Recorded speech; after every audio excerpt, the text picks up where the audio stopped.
And tonight, let's discuss things that are cheaper in the Philippines.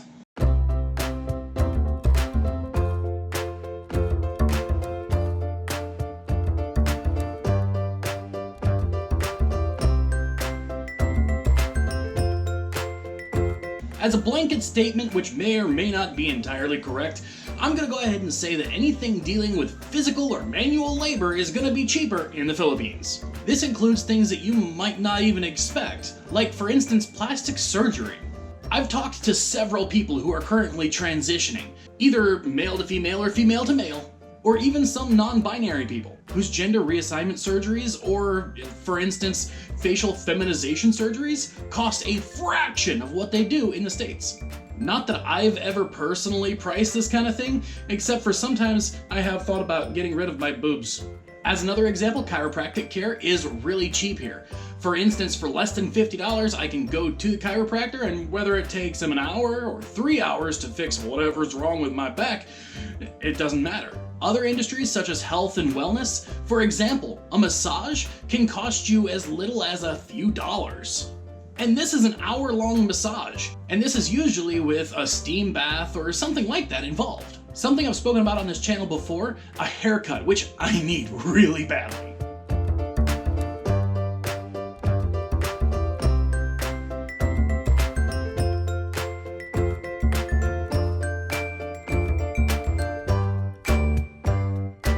A haircut can range anywhere between the equivalent of $1 US all the way up to $10 or so, which in stark contrast to a cheap haircut in the States being about $15 US, and the more expensive ones being like 25 bucks. Hair coloring also has a wide swing. This can cost you anywhere between like $10 US all the way up to like $130. When it comes to a lot of things, it really depends on where and when you get things. So for instance, if you go to a high-end salon, you're going to end up paying closer to US prices. Whereas if you end up going to somewhere that is family owned and operated, usually outside of the main city, you're gonna pay a lot less. Contrary to popular belief, gas and milk cost about the same as what they do in the States. However, if you want fresh milk, that's probably going to cost you more, because most of the milk here is that UHT, or ultra high temperature milk. This is mainly because it lasts on shelves much longer. In the States, I would never dream of having clothes made for me. The idea of going to a tailor or something like that to have pants or a shirt or something custom made to fit me is just something I would never be able to afford in a million years. However, for about 300 peso a pair, I can have pants made specifically for me here in the Philippines, with really good stitching and materials. And if you're going anywhere near Marikina, shoes are going to be crazy cheap, except for like if you're like me and you've got really big feet, at which point it's going to be hard to find what you're looking for.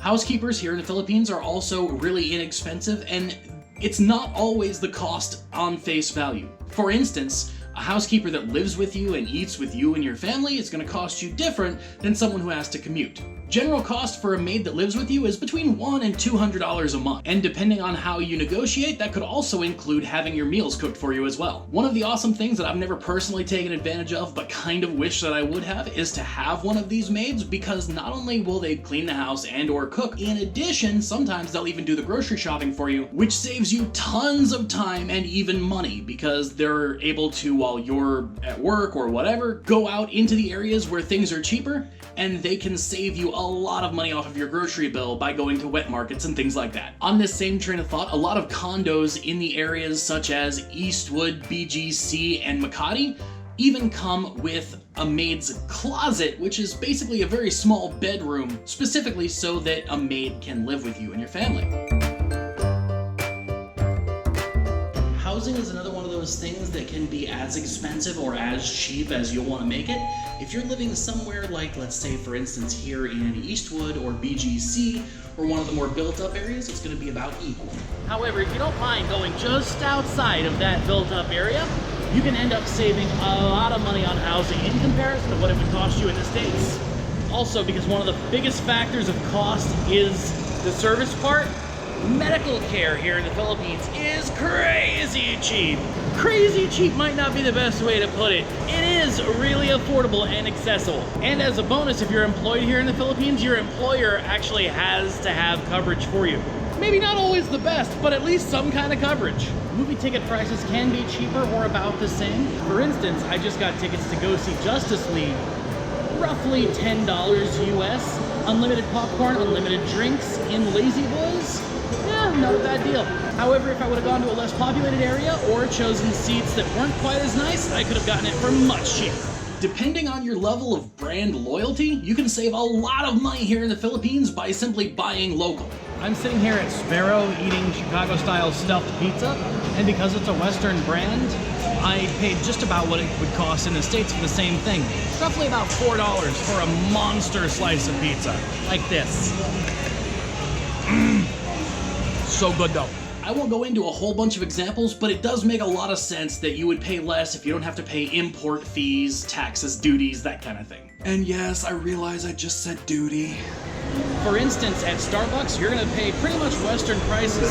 Same thing with Costa Coffee or anything like that. However, if you go for something local for your coffee, like a mom and pop shop or something like that, you're going to end up saving a lot of money because you can get a cup of coffee, a decent cup of coffee, for roughly 50 cents or so.